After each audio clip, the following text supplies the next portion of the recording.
ये भोला ये दानी लेने चलियो हमरो अपना नगरी। ये बाबा लेने चलियो हमरो अपना नगरी। अपना नगरी हो झारखंड नगरी। अपना नगरी हो कैलाशपुरी। बोले शंकर भगवान की, मैया पार्वती की।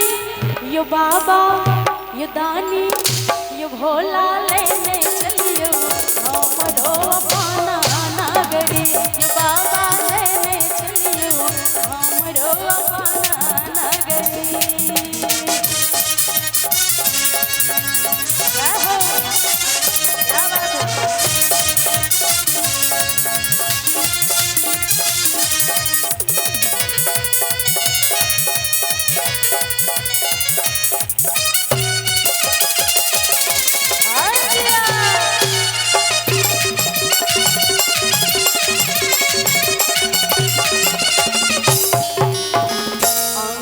बहारब बाबा दुआरा बहारब।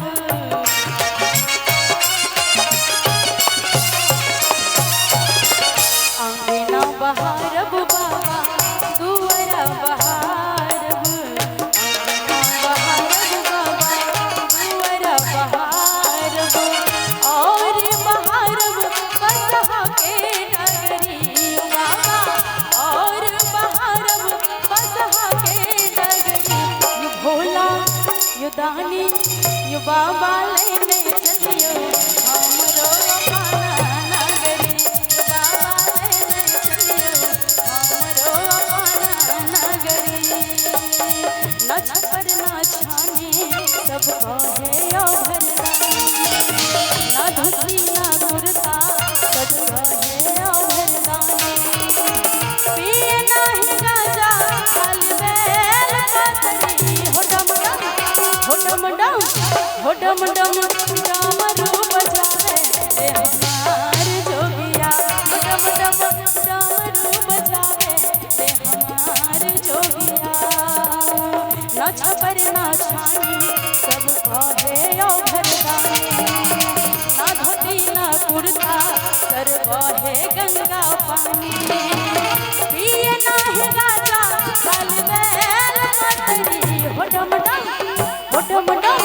हो डम डम डमरू बजावे रे हमार जोगिया।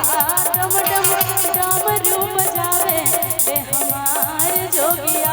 और इसमें एक लाइन कहना चाहेंगे उषा जी के लिए। 16 सोमवार शिव जी के पूजनी तबे मिलन तोहर भैया।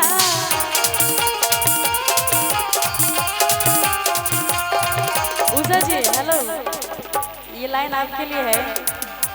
16 सोमवार शिव जी के पूजने मिले ननद तोहर भैया।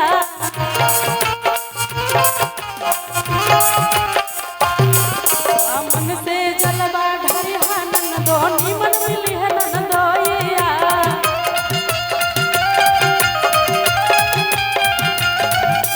मन से जलवा ढरिहा ननदो निमन मिली है ननदोइया।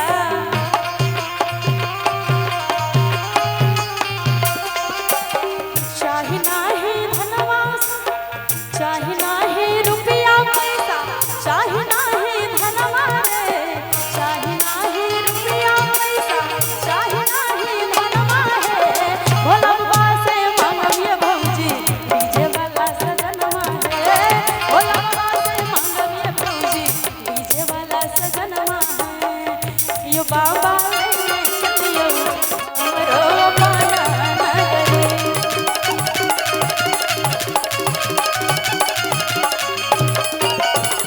ओही के नगर में बाबा गंगा नहायब।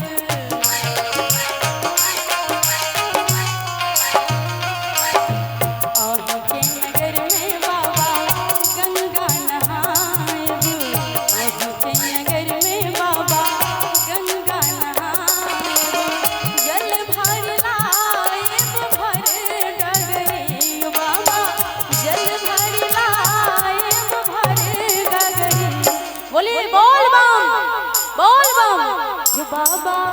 ये दानी ये भोला लेने चलियो हमरो अपना नगरी।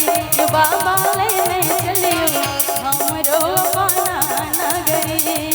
अपना नगरी हो कैलाशपुरी, अपना नगरी हर नगरी। ये भोला ये दानी